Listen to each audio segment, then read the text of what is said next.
Hello and welcome to another week of the ARK editor. This week we're going to start on obelisks so we can create obelisks on our map, as well as starting the platform which will eventually take us to the boss rooms.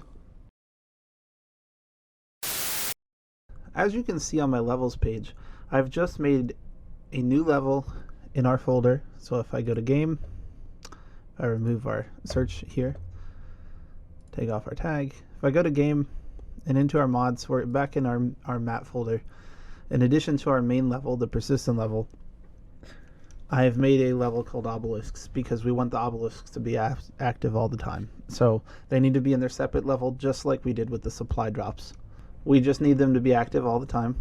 So the other stuff's still here. I can still load in the floating landscape and it'll appear up there, but I'm not particularly interested in it, so it can hide. Right now we're just interested in obelisks. So this is our active level. We have this in the persistent level here. And we'll just be dealing with the obelisk level this whole time. So let's jump right into this. We're going to need several static meshes and a few effects to make this. And I'm just going to run through some of the things. I'll try my best to explain why some things are set out the way they are. But some values you're just going to have to accept that I'm saying a value and you should probably put the same value in. The obelisks and the boss fights can get a bit confusing. So in order to keep it as simple as possible, I'm going to just sort of say some things are and explain other things. So the first thing we're going to search for here is we're going to type obelisk, or at least half of it, turn on our static mesh filter, and we're searching for a static mesh called SM obelisk. And typically maps have 3 of these, so I'm going to show you how to set up 1, and if you want to set up 3 on your map, go ahead and set up 3. I'll probably set up my other 2 on our stream on Friday. So I'm just going to click and drag this SM obelisk into the level, and once it loads, there we go. Sometimes when you make a level, you need to reload it for the objects in the level to appear because the ARK editor is the ARK editor, and sometimes it just wants to be difficult. So now that I've reloaded the level, our obelisk has appeared. It is quite large. We're going to need to move it up just a little bit so it disappears into the clouds, just like that. And we're going to have to do quite a few changes to this, because this is the base obelisk, and as you know from the default game, there are 3 obelisks. We need to make each obelisk individual and separate from the other, and the way that you do that is just from the second element of the materials here. So we're going to search mi underscore, well, let's see if I can type mi underscore obelisk, and we're looking for obelisk E red, and we'll see that it turns this whole obelisk red. It has some of the lighting effects. It has an emissive map here. If we were to look at this obelisk in the material in the editor, we would see that it has an emissive map, and that's what allows the static mesh to give off some light in current areas. So everywhere that you see a little bit of red coming out, it has an emissive map, and they have a different one for each obelisk that you can use. So there's a red one, there's a blue one, there's a green one, so on and so forth. So we're going to set up the red one today. So we just need a few things here. So on this red one, we're just going to make sure that it still has an object layer of 1. None of that needs to change. We're going to take a look at our static mesh actor. Just make sure that it is climbable and it has collision with the actor enabled. Let's take a look at these. No, we don't need to do any of that. For physics, it needs to auto weld. Its body armor should be a hat, just because it's the ARK editor and everything is a hat. Well, and we're just going to go ahead and set the collision preset as no collision. None of that needs to change. None of that needs to change.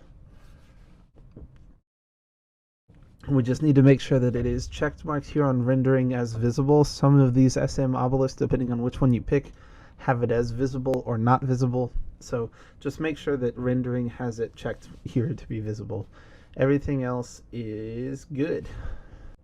That's great. We have our base obelisk, but that's not all the parts that make up the obelisk in the game.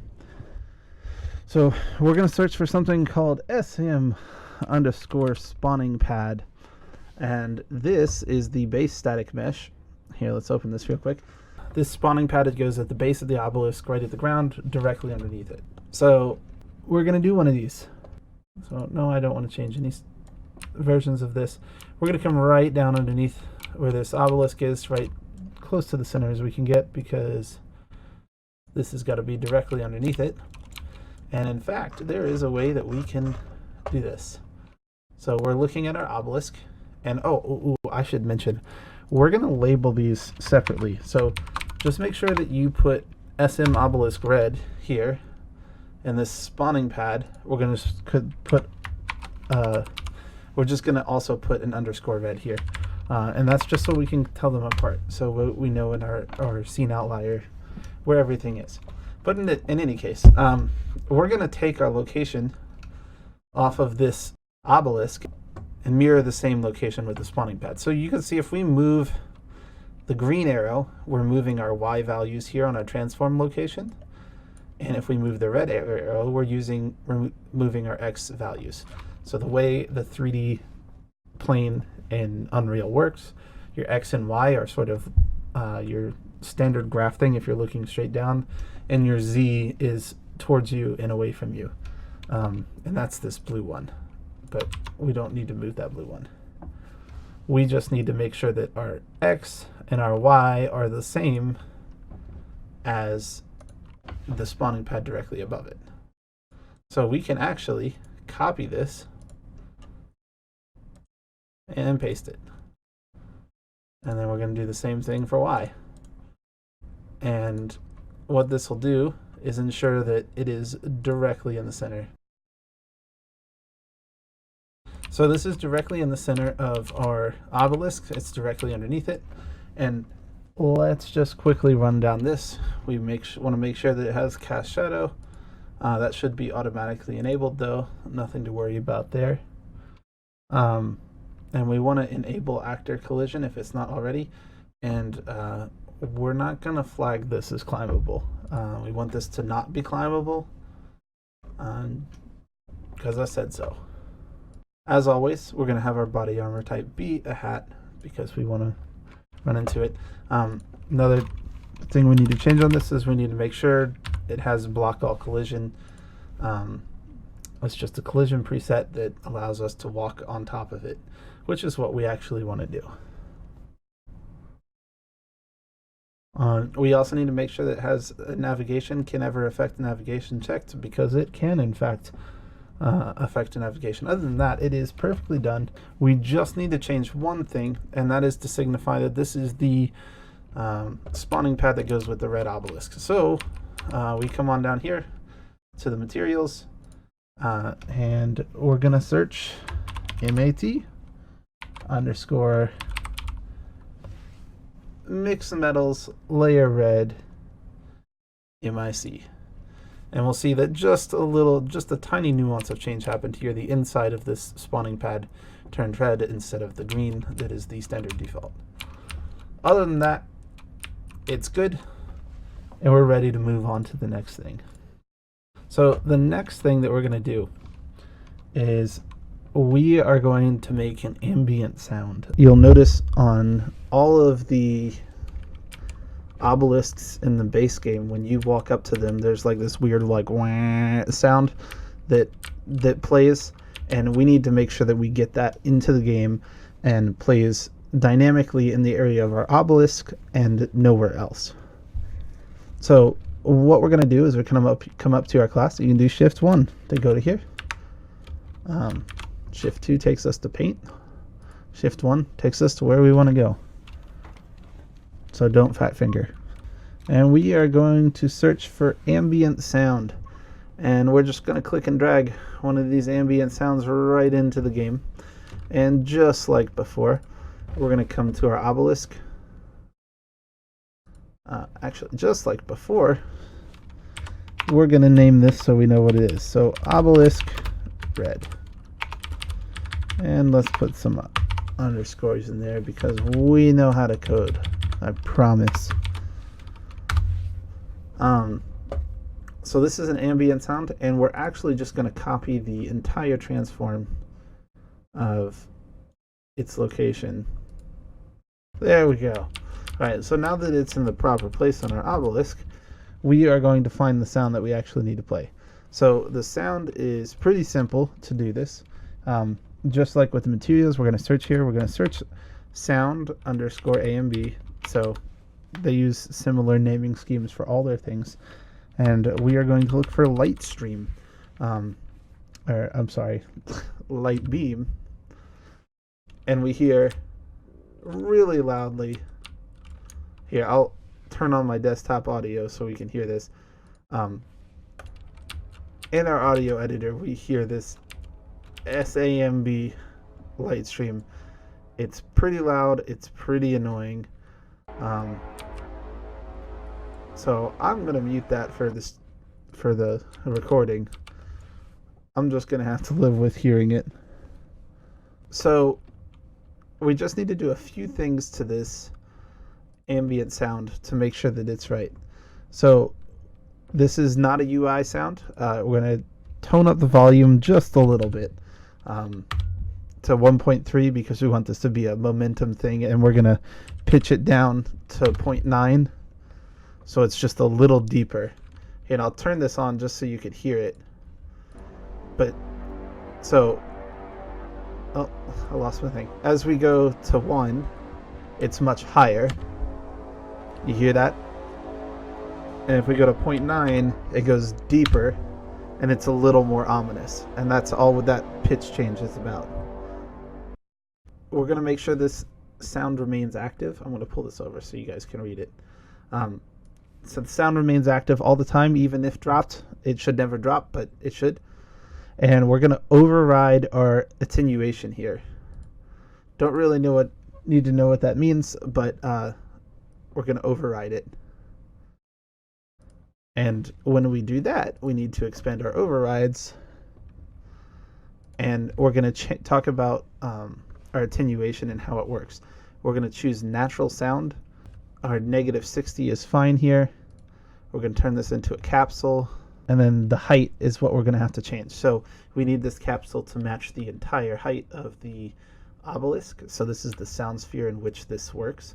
So I've unmuted the game right now. And this attenuation, as I get into it, you can hear it closely at the center. But as I back away, you can't really hear it anymore. So we need to have this attenuation override set such that we can hear the sound the way that we want to. So our capsule half height is going to be 50,000. So, and we'll see right away that our capsule just got really big. Our capsule radius, we're going to set at 5,000. And we'll see that we just pushed it out just a little bit. And with it, the effect gets more pronounced as we go across the capsule. So as we're close to the obelisk, we can hear it. That's this first line here. And over here, we can't hear it at all. And at the center, it's at the loudest. The fall off distance, we're going to set it 165,000.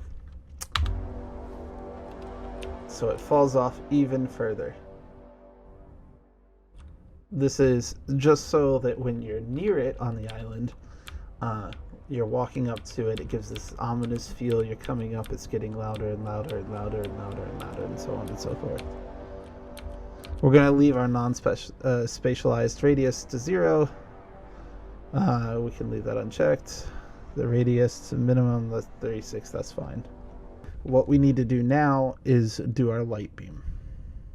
And in order to do our light beam, we need to do a few things. The first of which,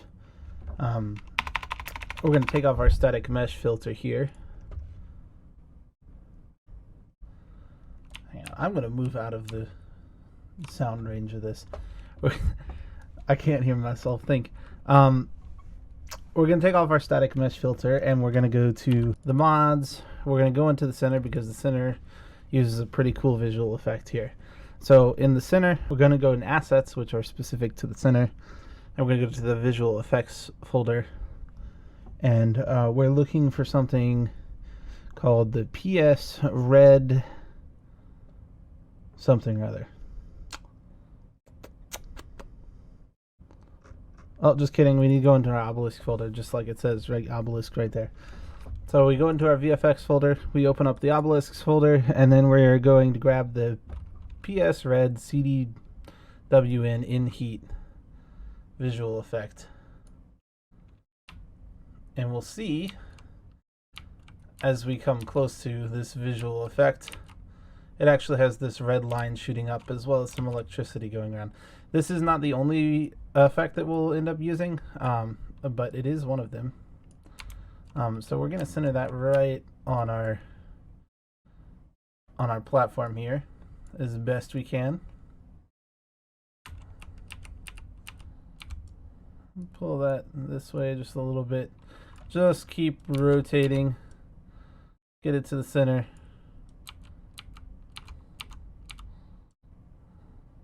Maybe a smidgen that way. We'll look at it from straight up. It's pretty close enough to the point where people won't really notice. And we're going to pull this up just a little bit.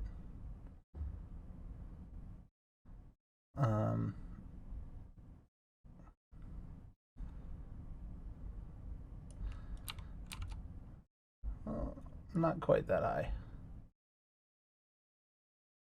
It's a little hard to do with the visual effects because you have to wait for their delay to go. So I think this is about the right height. We'll see that there is a little soft red glow down here. That's what this big box is. There's also some lightning that shoots, and every once in a while there's these little red things that go all the way up.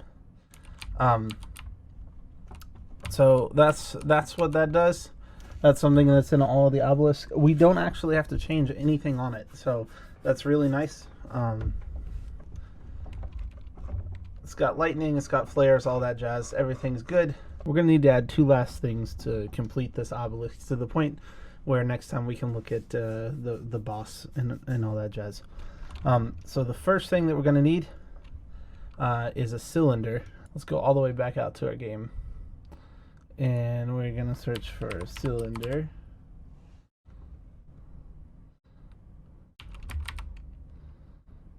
And then _2. And this will narrow it down right nicely for us. So this is a static mesh of a cylinder. And we can look at it. We'll pull it out here a little away from the sound just for my sake. I know you guys can't hear it, but it's very loud right there for me. So this cylinder, let's pull back on this just so I can look at it. This cylinder is just a standard cylinder with a world mesh around it. And you might be saying, like, Terry, that's crazy. Why would we put this in our game? Well, we're going to put a soft diffuser material on it. So we're going to type in mi_, so it's from the main island.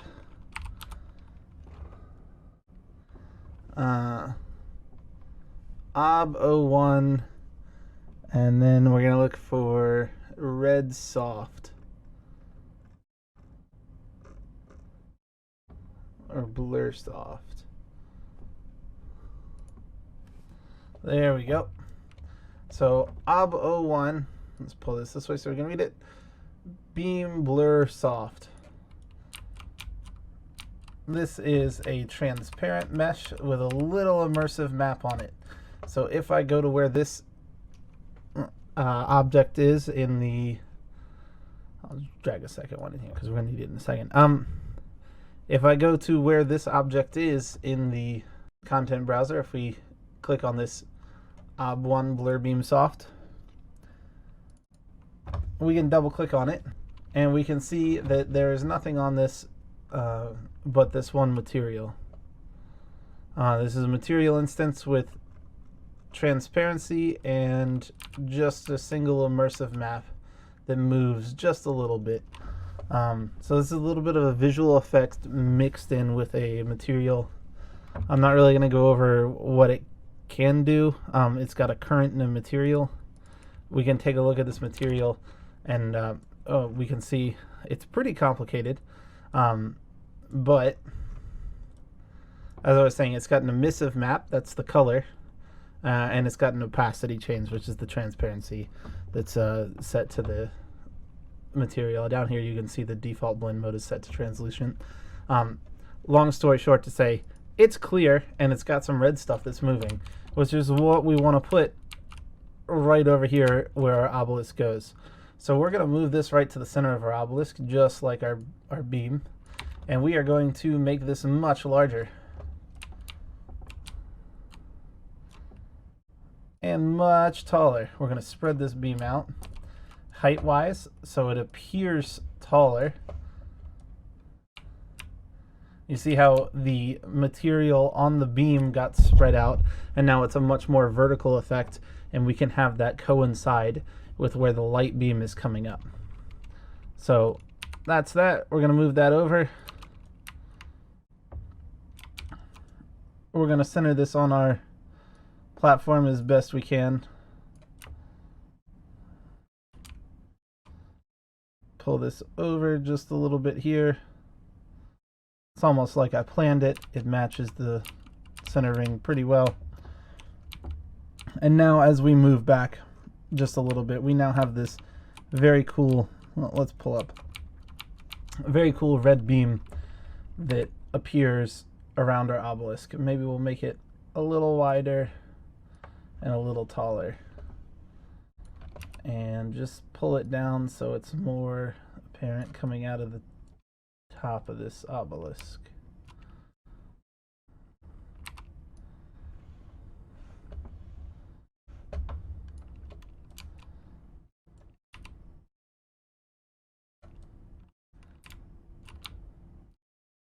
So we want this to look like it's in this bottom part where these 4 pillars are, coming out right before it juts in here. So pull it up just a little bit, but that's the vague idea of how it's supposed to fit in. And rather than actually using our other cylinder, which I pulled out earlier, I'm just going to go ahead and delete that. We must continue to remember to name our things appropriately. So this is our red soft. We're actually going to duplicate this. Edit, duplicate, or Control W to duplicate. So we've duplicated this soft red pivot, and we are going to turn this blur soft to blur noise. So obelisk 1 blur noise is what we're actually looking for. And you can see it doesn't change much. It changes just a little bit. It actually flows in the opposite direction. So it looks sort of like you have an inside and an outside layer. But that's sort of how they do that. They have a soft blur, that's the big one, and then a noise blur, which goes the opposite way, and it creates a downward effect. Much more pronounced than the other ones. So this is how you set up an obelisk. It's lots of parts. I may end up putting this in a folder. I'll probably end up doing that. I'm not going to do that on video. This is our basic obelisk. You can change the size of them. You can change the location of them. If we put them under one parent folder, we can move them all as one piece, which is the advantage of that. I'm definitely going to do that off camera. But this should be helpful, at least I hope so, on the starting process of setting up an obelisk. If you have any questions, please let me know. You can always join our Discord. It's in the link in the description. I'm always there and able to help. If you have any questions that you don't want to join a Discord for and you still want to ask, please let me know in the comments below. I'm always more than happy to help. I hope this has helped. Like, comment, subscribe, all that jazz. Hopefully I'll see you on the stream on Friday. And if not, I'll see you next week.